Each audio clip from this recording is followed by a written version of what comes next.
Parshat Vayechi. This week's shir is sponsored by Chavi Hertz. It's in memory of her father, Yisrael David ben Chaim, Zechrono Livracha.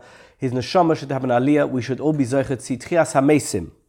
I've titled this shir, A Blessing for Your Children, because we're going to talk about the blessing that we give our children, particularly the boys, on Friday night. I'm going to have to devote another shir to the particular wording of the blessing that we give our girls. But because Parshat Vayechi mentions the wording and specifically talks about blessing your children using that wording, I'm going to focus the shir on that today. Let's start with source number 1 on page 1. It's at the end of Bereshis, Parshat Vayechi.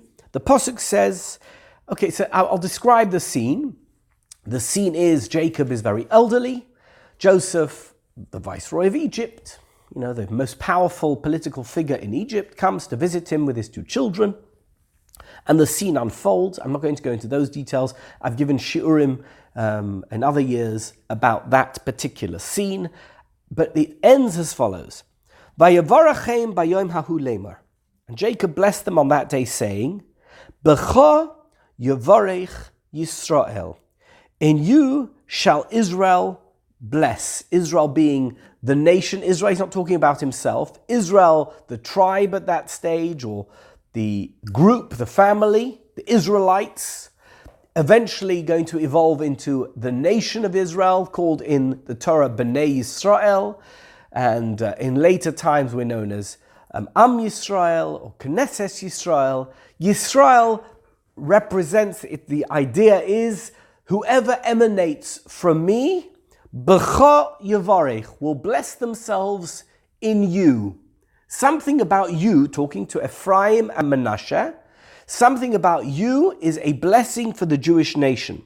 How are they going to bless their, whoever it is, their children? By the way, not just children. You bless your Talmud. You can bless your student, your pupil. You can bless Chatan under the chuppah, Kala, right? Before the chuppah, we give a blessing. What's the blessing that we give? Yesimcha Elokim ke-Ephraim v'chi-Manasseh. May God make you like Ephraim and like Manasseh. Vayosem es Ephraim lifnei Manasseh. And even though Manasseh was older than Ephraim, he put Ephraim before Manasseh. Okay? Again, I'm not going to the actual description of the scene. I'm just conveying to you that this verse in the Torah delivers to us a very important message, which in the next source we're going to see Rashi develops for us. So Rashi, commenting on this pasuk, says as follows: B'cha yavarech Yisrael. In you shall Israel bless. What are we talking about? What is Jacob speaking about? It's like talking in code. It's a Bible code, right? What is he saying? Haba levarech es bonov. Somebody who comes to bless his children, Yavarachem b'virchosam. He will bless them by reciting this particular blessing formula. V'yoymar ish livnoi, and the man will say to his son, God make you like Ephraim and like Manasseh. In other words, this particular formula is the one that should be used as an introduction to the blessing that you give your son. Okay? So Jacob, at the dawn of Jewish history, even before there was a Jewish nation, before the slavery in Egypt, before Yetzias Mitzrayim, before Har Sinai, set the tone for what it is that we need to say when we bless our children. And the Torah specifically instructs us or sets the scene for us by telling us, B'cha yavarech Yisrael.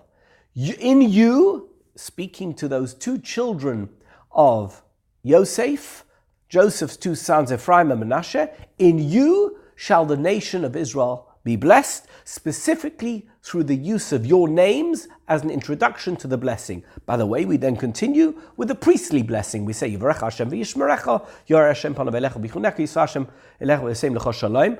That's the actual blessing. But the introduction to the blessing is always something which mentions Ephraim and Manasseh when we're speaking to boys. I told you another time we'll give a shir about Yosimech, Elokim, Kesara, Rivka, Rachel, Leah. Today we're going to focus on Ephraim and Manasseh and the blessing for boys. So now, first of all, I have to say, I have not included this in the sources, there is no mitzvah to bless your children. It's an interesting point. Okay, look at what Rashi says. Haba levarech es banov. Somebody who comes to bless his sons. There's no mitzvah to bless your children. My father used to point out that one of the 10 commandments is kabed es avicha v'esimecha. What about having one of the 10 commandments that you have to look after your children? He says no parent needs to be told they have to look after their children. But children need to be told that they have to look after their parents. It's a very different type of instruction. No parent needs to be instructed with a mitzvah that you need to bless your child. Because your natural instinct, the way that you feel towards your children is such that it's never a burden to bless your children. There's no greater joy and blessing than blessing your children. You know, they say that 2 parents can look after any number of children, but it's very hard for any number of children to look after 2 parents, right? It's an unfortunate reality. So Rashi phrases it beautifully. Haba levarech es banov. Obviously, somebody's going to come and bless his child, and he's going to want to know. He's going to ask the rabbi. He's going to phone up the rabbi. He's going to say to the rabbi, "How do I bless my child?" Right? He's going to want to know how to do that, and you're going to look at the Torah, and the Torah says in Parshat Vayechi, "B'cha yivarech Yisrael, Yisimcha Elokim ke'Ephraim b'chimnashe." Okay, let's look at source number 3, the Hamek Dover. He's the Netziv. I've only taken a short portion of the Netziv. In fact, if you look at the Harchev Dover, which is his notes on his own commentary, he expands on this idea quite a bit. But I'm going to use this as an introduction to my 4th source, which is the Chasam Sofer. So the Hamek Dover points out something very, very important. Ephraim v'chim Manasseh. I want you to be like Ephraim and like Manasseh, right? So, be'emes haya'oid zera bruche Hashem b'nechtei Yaakov. Says the Netziv, you need to know something very clear. Ephraim and Manasseh were not the only descendants, grandchildren of Yaakov Avinu who were good people. It almost sounds, if you're not educated about the family of Yaakov Avinu, as if Ephraim, I want all my descendants to be like these ones, not like the other ones, right? That's not what he's saying. What he's saying is, I want them to be like Ephraim and Manasseh. Says the Netziv, don't imagine that Yaakov Avinu didn't have other grandchildren who were wonderful. K'may Peretz, v'Zerach, v'Oid Harbe. There was Peretz and Zerach who were children of Yehuda, and many others. There were many other great descendants of Yaakov Avinu, his grandchildren, who were wonderful. We could have said, Yesimcha Elokim, Keperetz or Kezerach, but we didn't. We said, Ephraim v'chim Manasseh. Aval, this is why. Aval Ephraim and Manasseh, kol echad gedulosai meshuna mechaverei. Why were Ephraim and Manasseh chosen specifically? I'm speaking here to people with children, and those who are listening online also have children. Is any child the same as any other? Doesn't matter how many children you've got in a family, you discover they're not identical. Remark, even identical twins are not identical. They may appear identical, but they're not identical. They have individual personalities. They have their own quirks. They have their own characteristics. They have their own hobbies. They have their own interests. They have their own levels of intelligence, emotional intelligence. I could go on and on and on. Ephraim and Manasseh were 2 very unique personalities. Even though they were both children of Yosef, they were 2 very unique personalities. They had the way that Netziv expresses it, they excelled in very different areas. Ephraim, Hayagodol Batorah V'dovek Leloikov. He was a spiritual person. Whatever Torah was in those days, whatever the study of God's word was in those days, that was the interest that he pursued. He was a spiritual, religious person. That was his greatness. Was he an accountant? Probably not. Was he a lawyer? Definitely not. Was he street smart? We don't know. It's possible that he was street smart in some ways, but that wasn't his greatness. His greatness was as a spiritual, religious, God-fearing, God-loving individual. That was him. That's who Ephraim was. Manasseh. What about Manasseh? He was a very practical person. Don't go and ask him a shaila. Don't ask him a halachic question. That wasn't his forte. By the way, he may have known halacha. That doesn't mean he was ignorant of what it is that needed to be done religiously. That wasn't his strength. Play people to their strengths is what the Netziv seems to be saying. Yesimcha Elokim ke'Ephraim v'chimnashe. If you are an Ephraim, be the best Ephraim that you can be. If you are a Manasseh, be the best Manasseh that you can be. Yeah, that's also a human weakness. We're always trying to be good at things that we're not particularly good at. Why don't we just try and excel at the things that we are good at? And the things that we're not great at, we'll do our best. And then obviously there's people who are better than us who are going to do a good job. I always say, talking about accountants, I don't do my own tax returns. It doesn't mean that my accountant is cleverer than me, but he's much better than me at doing tax returns. Do you know why? Because that's what he does all day. And therefore, when it comes to doing my tax returns, I'm going to turn to my accountant. When it comes to a legal problem, I'm going to turn to my lawyer. I would expect them, if they're good Jews, when it comes to wanting to know a rabbinic opinion on any matter that relates to rabbi stuff, that they'll turn to me. They won't think that they know it better themselves. Ephraim was good at the rabbi stuff. Manasseh was good at the practical stuff. Yesimcha Elokim ke'Ephraim v'chimnashe. Look at what the Chasam Sofer says. This is source number 4. B'cho yevarech Yisrael leimor, Yesimcha Elokim ke'Ephraim v'chimnashe. He introduces his piece by quoting the pasuk, which tells us that how should we bless our children, as Rashi says, by introducing it with the phrase, Yesimcha Elokim ke'Ephraim v'chimnashe, may God make you like Ephraim and Manasseh. Nireh, he says. Appears to me. Lefarish api mashe kosaf Maram Shif. He had a friend called the Maram Shif, and they were rabbis in a similar area, parts of the Austro-Hungarian Empire, and he saw that the Maram Shif had written as follows: Al hoda amrinon beperik hanizokin. There's a Gemara that says as follows: Mimoshe Rabbeinu v'ad Rabbeinu Hakadosh, from the time of Moses until the time of Rabbi Yehuda HaNasi, okay, that's, by the way, a very long period of time, Umerabbeinu HaKadosh ad Rav Ashi, and from the time of Rebbe until the time of Rav Ashi, by the way, Rebbe wrote the Mishnah, he edited the Mishnah, and presented us with the final version of the Mishnayos, and Rav Ashi, together with Ravina, presented us with the final version of the Gemara. Moshe Rabbeinu, of course, gave us the final version of the Torah. So we're talking about 3 very significant people who delivered texts to us. The text of the Torah, the text of the Mishnah, and the text of the Gemara.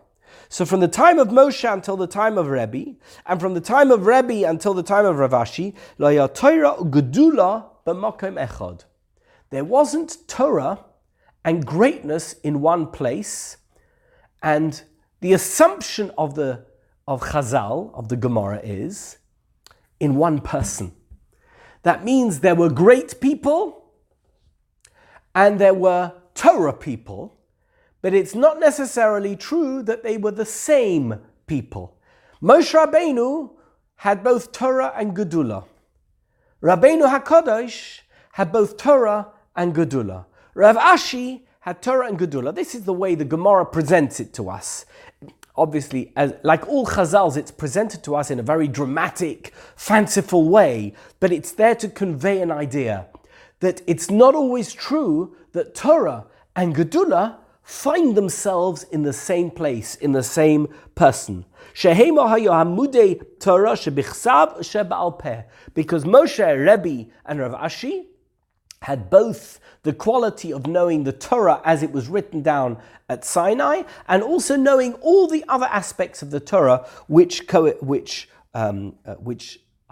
come alongside the Torah shebichsav. V'al yedeim hushlam, and it was only through them that the Torah was complete. Moshe, Rebbe, and Rav Ashi. V'rak b'misha misached by Torah gedula yachtov ein tzorich lahachnif l'shum adam. What is the quality of a person who has both Torah and gedula? What is the greatness of such a person? What did I just tell you about when I want to do my accounts? I need to go to an accountant. Why? Because I can't do them myself. What about someone who has Torah and Gedula? Imagine somebody is what we call, there's an English expression for it, a Renaissance man, right? Somebody who really is good at everything. The Victorians were busy with being Renaissance people. They were geologists and biologists and psychologists and doctors. You know, if you read the resumes of some of these Victorian academics, you think to yourself, did they ever have time to do anything else? I mean, did they ever sleep? Did they ever eat? I mean, how do they know all this stuff? A Renaissance person is somebody who has greatness in every area that they touch. Moshe and Rebbe and Rav Ashi are the examples that the Gemara uses of people who have Torah on the one hand and Gedula on the other hand. What is the quality of these people? They never have to come onto anyone else. They don't have to depend. It's more than depend. They don't have to lower themselves to anybody else. Their greatness is self-evident. It could be that they use other people or associate themselves with other people to assist them, but they don't need those other people in terms of having to think through what needs to be done. In other words, they have all the information and they could act on it if they needed to on their own. They don't need to come to someone else to deal with something. Hachnif, to flatter. Yes, they don't need to flatter anybody. B'shum inyan, b'zeh shenimtza emes ba'ofen hayosev ha'torah chesemes emes. They have monopoly on the truth at every level. But as we know, the Torah is the final signature of truth when it comes to these things. And they also have the knowledge of every other aspect of life. All other aspects of life are in their knowledge and in their experience. V'oid, im ha'torah v'hagdula nifrodin, tzrichin lifamim lahaktim hasar v'hamanig. And it's also true to say that if Torah and the way we are referring to Gedula, what's Gedula? Worldliness, are separated. It could be occasionally, and without getting into too much detail, that we need to allow people who are not great in Torah to take leadership roles. Why? Because we need leadership, and if we completely rely on people whose greatness is only through Torah, then society might not function properly. We need occasionally, it's remarkable, it's a Chasam Sofer saying this, we need occasionally to rely on people whose Torah is not as great as the greatest Torah scholars in order to forge ahead and to have a solid and secure future. That's very important. And the Chasam Sofer actually, he quotes something to prove the point. K'moshe Isa b'medrash, as the Medrash teaches us in Parshat Nitzavim, Dalochein hikdim Moshe. What does it say in the beginning of Nitzavim? I won't ask you to turn to the page. Atem Nitzavim hayom kulchem. Then it says, Rosheichem shiftechem, and then Ziknechem. What's Rosheichem shiftechem? Rosheichem shiftechem means the heads of your tribes, right? And then it says Ziknechem, your elders. So who's Rosheichem? Rosheichem is the people with Gedula, with the worldliness. What is Ziknechem? What does that mean? Your Talmidei Chachomim, your scholars. What comes first? What does Moshe Rabbeinu say first? And it's the Medrash. Chasam Sofer is quoting a Medrash. He's not making it up.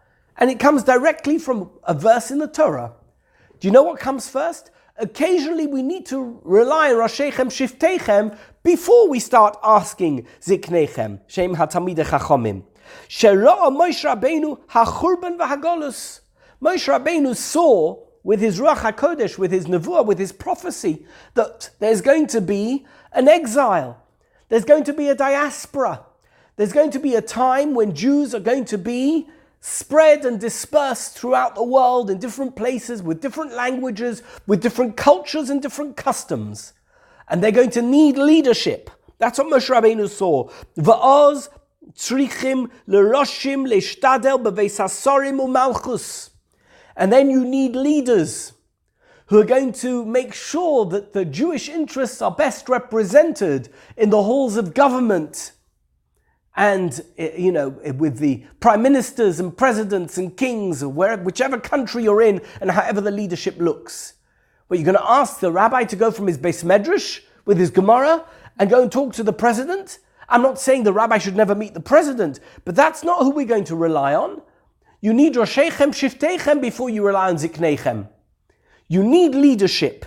Obviously, that leadership has to completely understand that the source of the energy of the Jewish people, Judaism's main energy source is Torah. But it doesn't mean they need to be the greatest Torah scholars. Doesn't mean that they have to be the Ziknechem. You don't have to combine Torah and Gedulah in one place. It's nifrodin. Sometimes it's separated. Sometimes you need to have the expert who does this, and you need to have the expert who does that. The Koidmim Lizkenim and the Roshim, the people who are at the head, are going to come before the Zkenim who are the Talmidei Chachomim. Avol. Im HaTorah v'HaGedulah be'echad Tomid Malas HaTorah Kodemes. So this is a remarkable thing. Says the Chasam Sofer, when you find Torah and Gedulah in one place, it is always evident that the Torah is superior in that person or in that place to any other knowledge or experience, etc. In other words, the Torah immediately rises to the top. It becomes clear that the Torah is the most important thing in that person's life and in what they have to offer. We know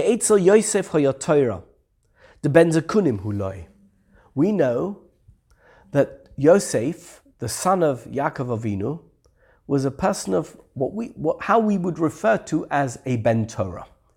What that meant in his time we've discussed in other shiurim, because there was obviously no Torah written down in those days. But he was a deeply spiritual person. How do we know that? There's a scriptural reference the Chasam Sofer brings. He's not the first one to bring it. He says Ben Zekunim. Remember what we said, Zekenim, Ben Zekunim. The hint in the text is that he studied with Yaakov Avinu personally, and he was his personal disciple. He was, as it were, a Zokain, an elder, a Talmid Chacham.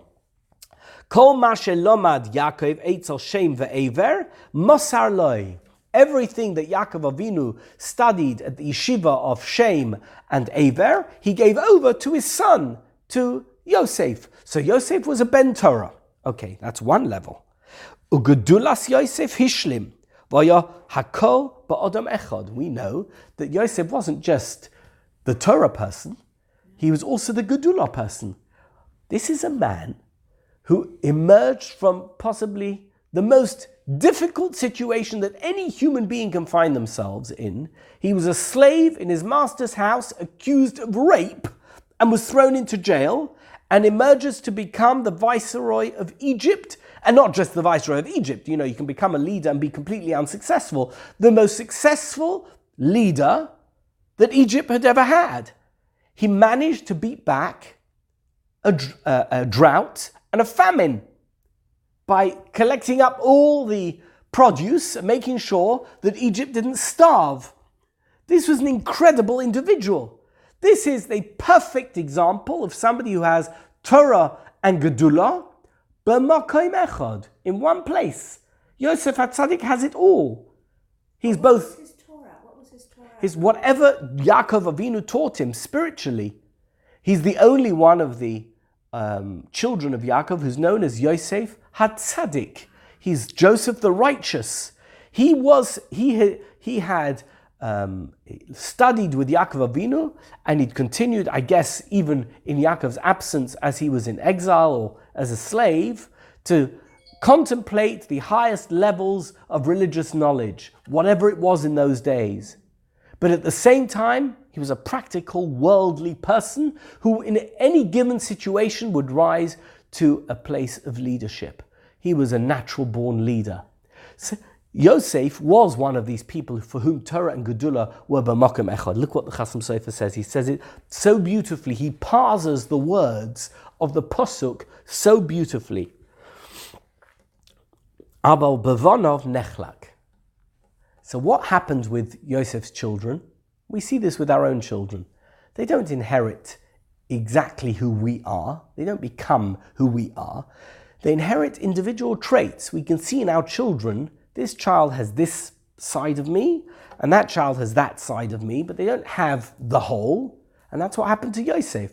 He had an Ephraim who had taken the Torah side of him, and he had a Manasseh who had taken the Gedula side of him. So Yosef had it both, but Ephraim was only one, and Manasseh was the other. Ephraim osak b'Torah, v'yogodo b'chochma. He was a ben Torah. Ephraim was a ben Torah. U'Manasseh yogodo b'memshaltoi u'memuna al beisoi. He was somebody who was great in his knowledge of management, and he managed his home, the home, etc. He was a fantastic administrator. But was he, by the way, it doesn't mean he knew nothing about Torah. It just means that wasn't his greatest quality.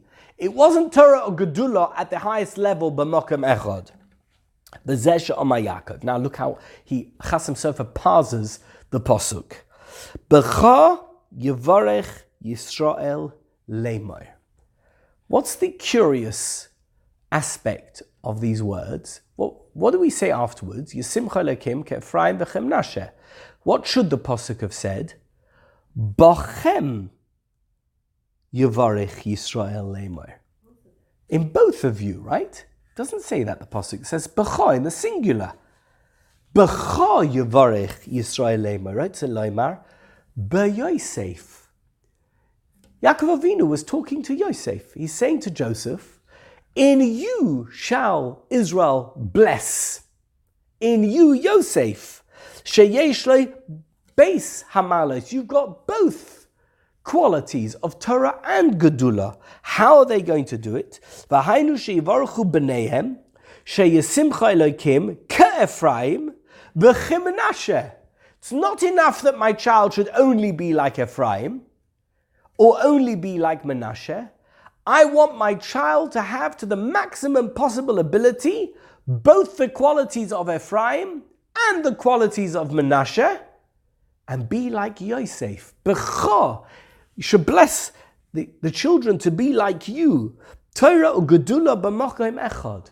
Both Torah and Gedula in one place. V'oz malas ha-Torah odif b'chol eis. And in that situation, Torah will always be the most important quality, v'zeh v'yasem es Ephraim lifnei Manasseh, and that's why Ephraim, who was the younger child, was put before Manasseh, because Manasseh, as the older one, would have been the natural one that we would have thought should have been put first in the sentence, Yisimcha Elokim ke Manasseh b'che Ephraim, but that's not what it says. It says Ephraim and then Manasseh. Why?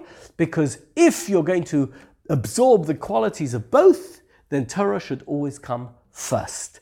But the idea here is B'cha Yivarech Yisrael. So the Chasam Sofer says that really what we want for our children is that they should excel in every quality. Is it going to happen?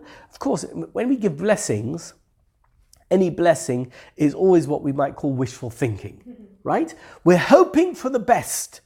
We're hoping that the qualities that our children have should be in the best possible way. And that's what the Chasam Sofer says. Let's go on to the next piece, which is the Orach Chaim. He says this is the most amazing blessing of all time. V'yavarchem bayom hahu leimar. Why is he saying that? Because he says the pasuk doesn't make any sense. What do you mean v'yavarchem bayom hahu leimar? Should have just said v'yavarchem leimar. he blessed them and he said, why does it have to say Vayevarchem Bayoim Hahu? Says the Orach Chaim. I'll read the translation that I put together here. The Torah means that Jacob gave them such a full measure of blessings that everybody said that the simplest way to bestow blessings on Jewish children in the future would be to mention that they should be blessed as Ephraim and Manasseh were blessed on that day. You know that you have a momentous occasion or some memorable event in your life, and you say later on in life, do you remember that day? I wish today would be like that day. Or I wish that my success could have the same level of excitement as the success I had on that particular occasion. Says the Orach Chaim, V'yivarchem bayoim hahu leimar. Do you know why we say Yisimcha Elokim Ephraim and Manasseh?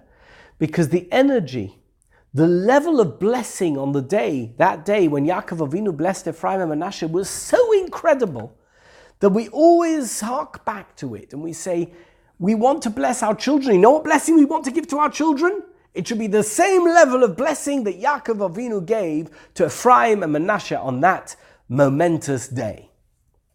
The Radak says a beautiful idea. I've just put the translation here. This is source number 6 on page 2. He bestowed an additional blessing on them on that day, saying, B'cha Yivarech Yisrael. Do you know what he says? This is so beautiful. Do you know what the true blessing is? That you are the source of blessing. Yisimcha Elokim Ephraim and Manasseh. Isn't that amazing that every time we bless our children, we mention Ephraim and Manasseh?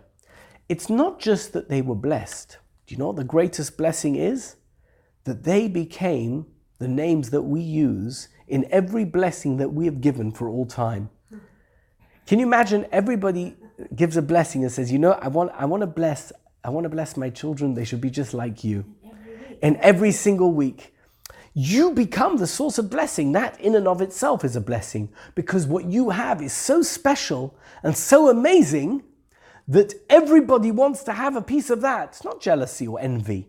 We want to bask in that incredible light. Yisimcha Elokim Ephraim and Manasseh. Says the Radak, whenever an Israelite wants to bestow a blessing on his son, he will preface it with the words, Yisimcha Elokim Ephraim and Manasseh. That in and of itself is a blessing. That's what it means. B'cha Yivarech Yisrael.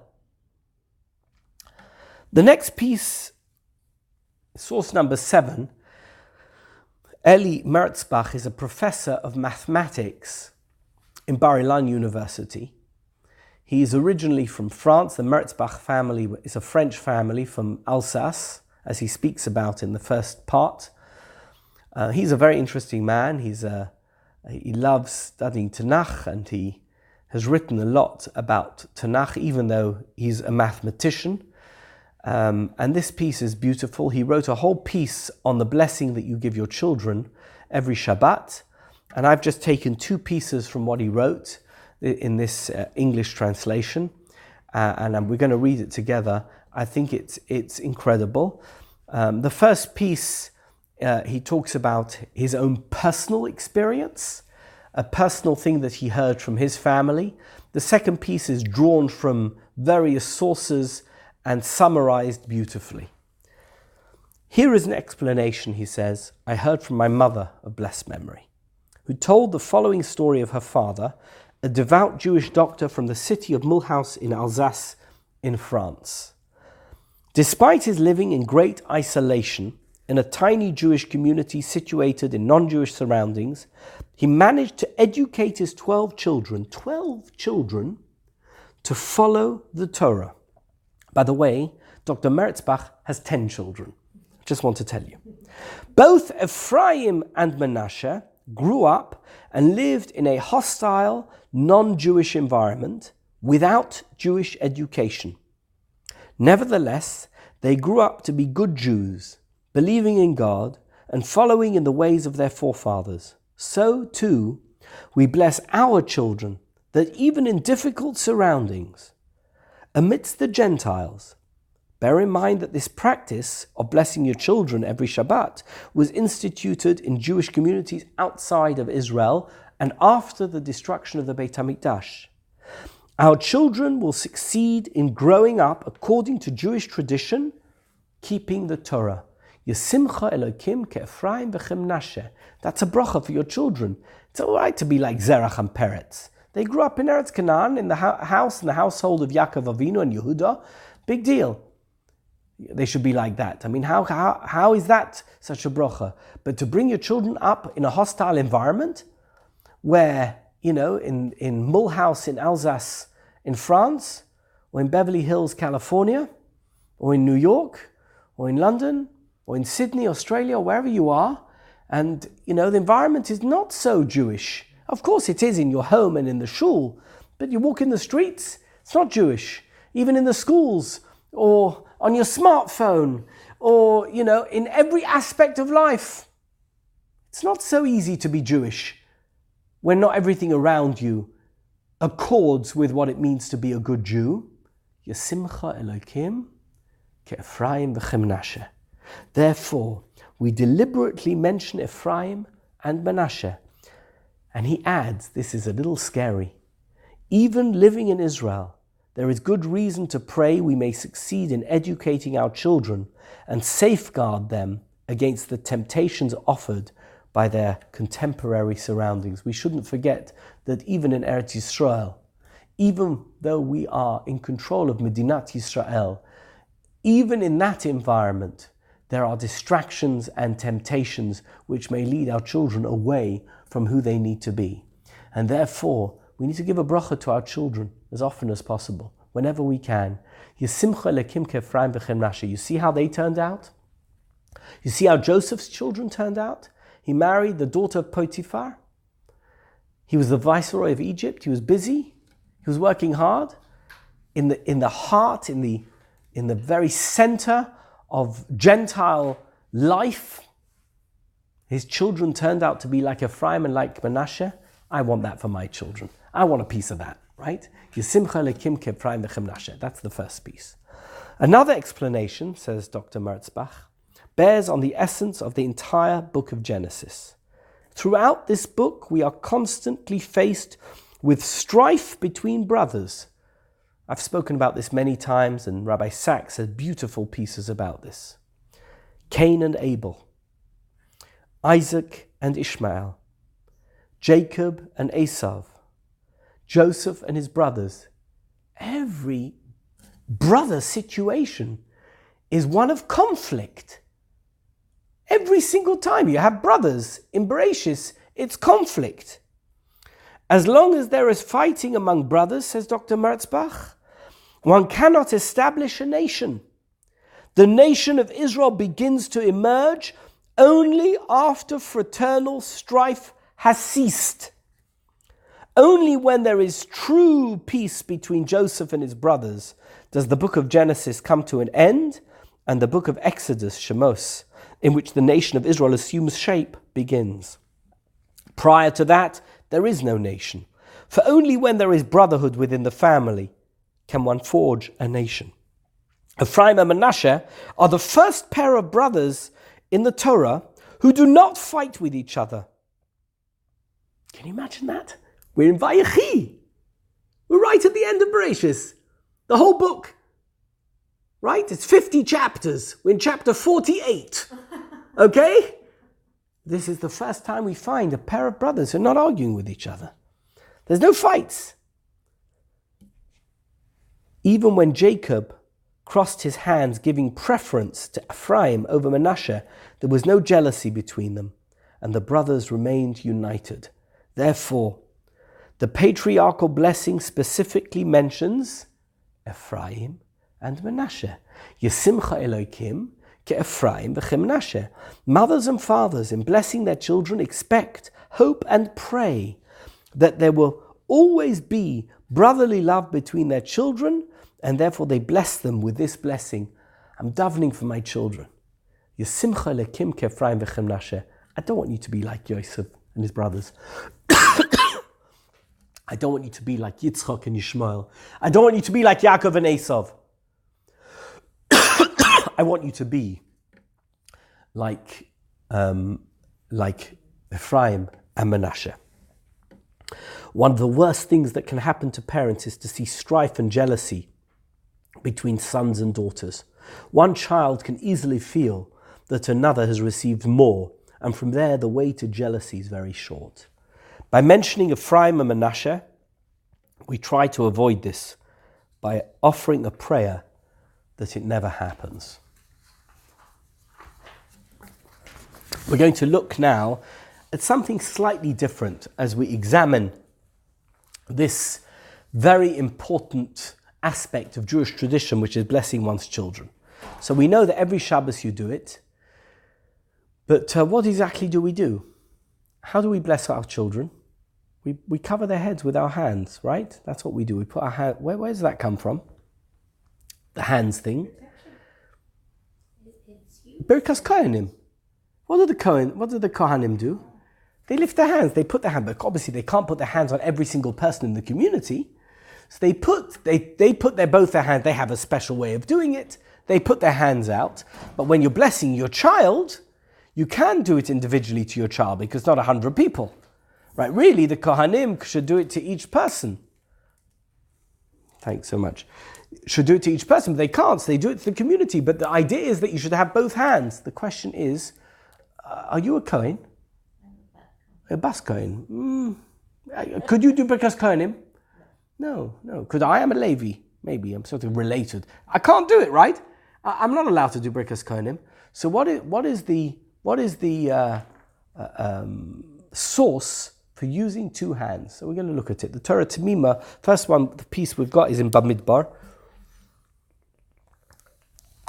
The piece in Bamidbar discusses Birkas Kohanim, and he says a very interesting story from the Vilna Gaon.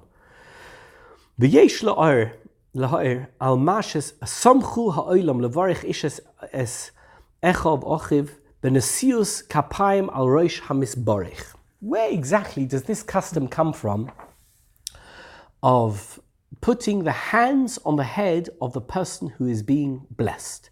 You know,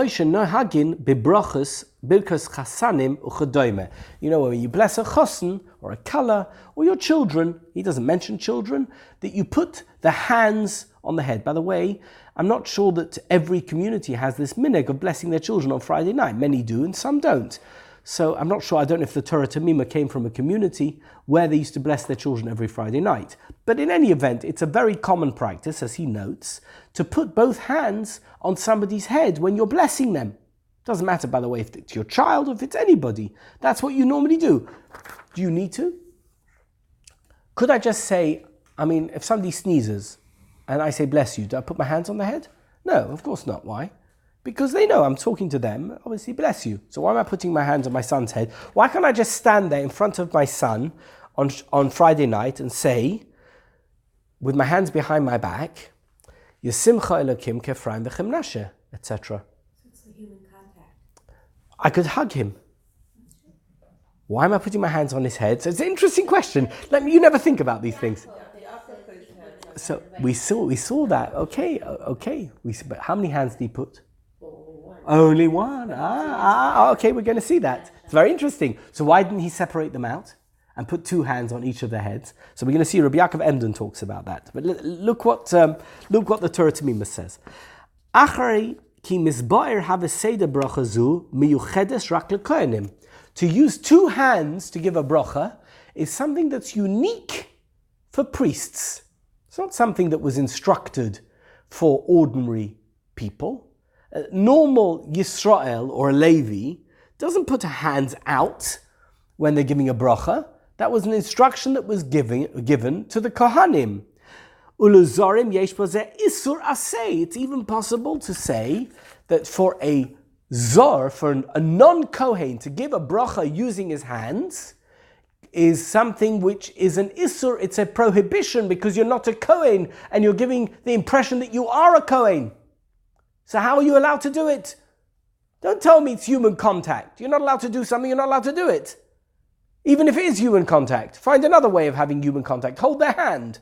Using two hands seems to be showing that you're a Kohen and you're not a Kohen. You know what's going to happen? Somebody's going to see you using two hands. The next day you're going to go to shul, they're going to give you aliyah. They're going to give you a Kohen. You're not a Kohen, right? You know the joke. They say, are you a Kohen? I don't know.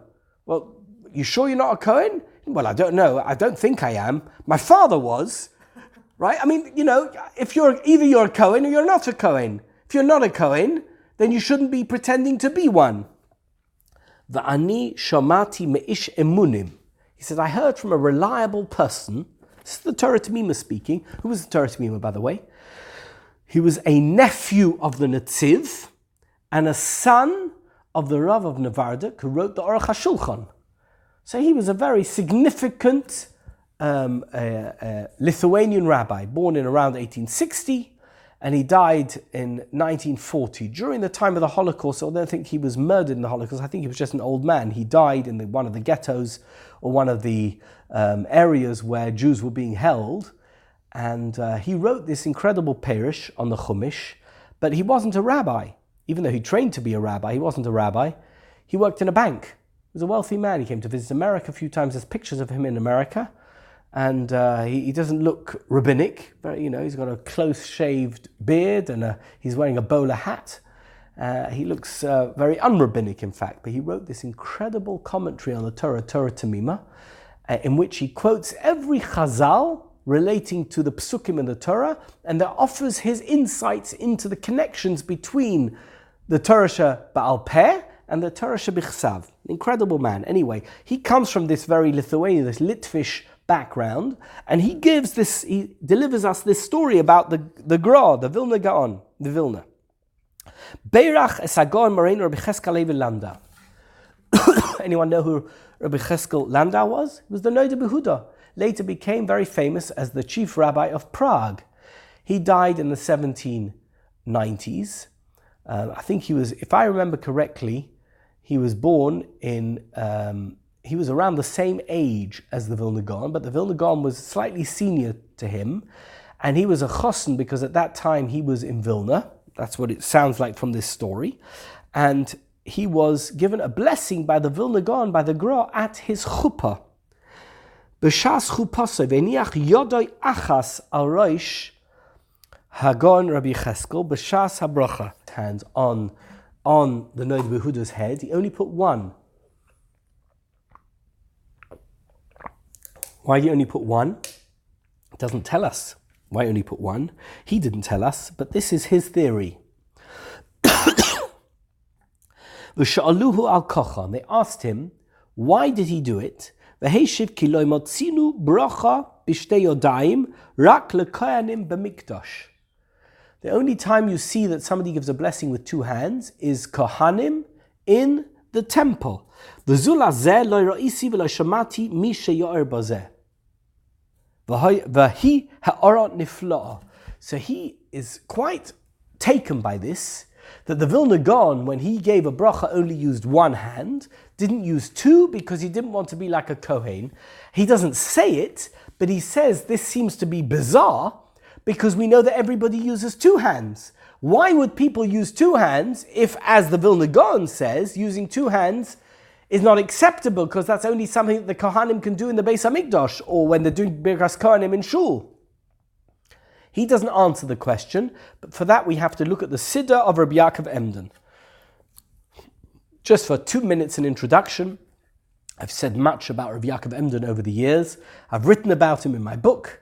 Rabbi Yaakov Emden was an extraordinary man, not just because of his long-standing feud with Rabbi Yonasan Eibeshitz, but because he was one of the great rabbinic scholars of the 18th century, and he ventured into territory that other rabbis did not venture into. For example, he wrote a new Perush on Mishnayos.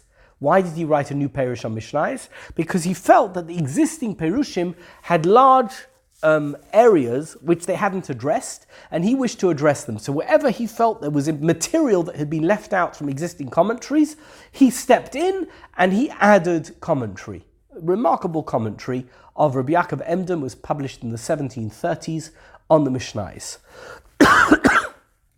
He had his own print facility in his home. Not like today, by the way, where you go to Office World and buy a printer. Having a print facility in your home was an entire floor in his home, the basement. It meant that he had to have a printing press. They had to have experts who would put together the letters, metal lettering, which would create the blocks that could be used to print. He would print his own Sfarim.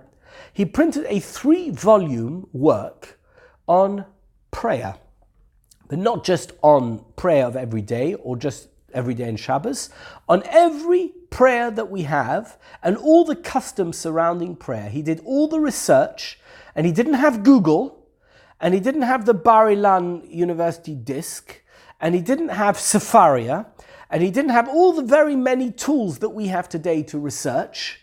All he had was his library and people who he could ask, who were experts in whatever field it was, both in philology, that means the style of the Hebrew that was used, in customs, in halacha, in every aspect of the day-to-day life of Jews that revolves around things that Jews say. So all the davening, all the prayers that we say, he wrote about in his Siddur. Today, you can find it today, it's called Siddur Yavutz. Since then, there's been obviously many other Perushim that have been added, but it was such an original work when it came out in the 1740s. Everyone used it, and it continues to be used until this day. He writes about the fact that people come home from shul on Friday night and bench their children, or their talmidim. It seems there seems to have been a minhag, a custom, that a rebbe would give a bracha to his talmid, to his student as well, also on Shabbos. Look what he says. Minhagam shel Yisrael, it is a custom of the Jewish nation, levarech hayelodim belel Shabbos, to bless their children on the eve of Shabbos. Echad ha'avos ve'echad ha'rabbonim, both fathers and rabbis. Achar hatfila or beknisas labais, either after davening in shul, I guess, or when they come home. She'oz chol hashefa, because that is the moment when you have this bounty of blessing which you can tap into. Shabbos is a moment of blessing, so let's use that moment. Let's tap into it, and the shefa is there. Let's make sure that we are going to use it to its best possible ability. He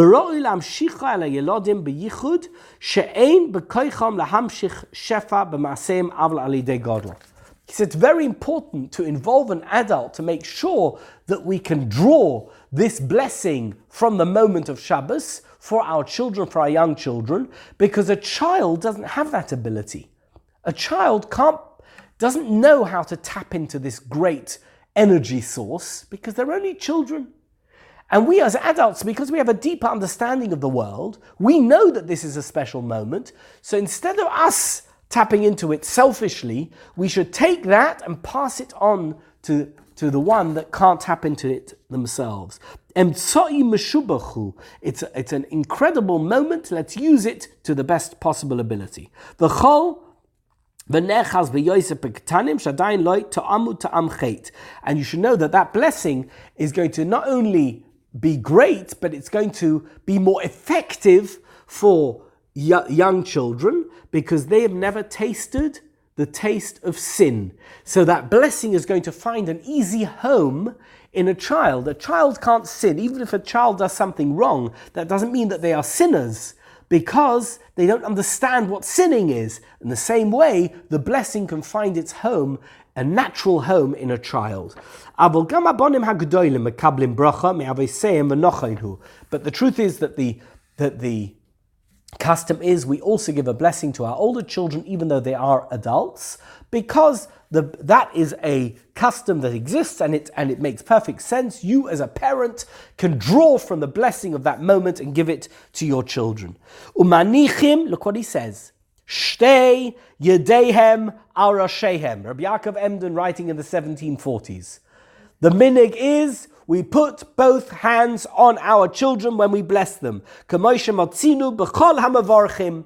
As we find when anyone gives a blessing, that's what they do. If you're a parent, you're a rabbi, you're a friend, you give a blessing to someone, put your hand on their head. Kederach shenoag Moshe Rabbeinu alav hasholem. That's what Moshe Rabbeinu did when? Vayismach es Yodov Olav al Yehoshua. He blessed Yehoshua. Was Moshe Rabbeinu a Kohen? Is this brilliant? You see, that's why you have to be a Rabbi Yaakov Enden. Right? It's brilliant. He just draws it straight out of the pasuk. Was Moshe Rabbeinu a Kohen? No. Was Yeshua his son? No. He was an ordinary fellow, giving a blessing to an ordinary fellow. I know you're going to say he's Moshe Rabbeinu. So what? In terms of not being a Kohen, he's ordinary. He's a Levi. I'm a Levi.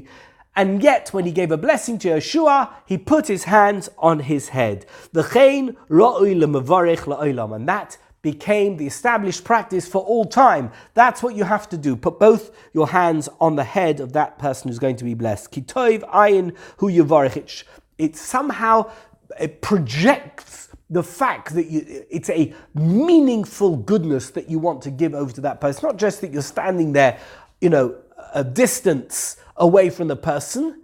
It conveys, as you say, that human connection between you and that person. You put your hand on the head.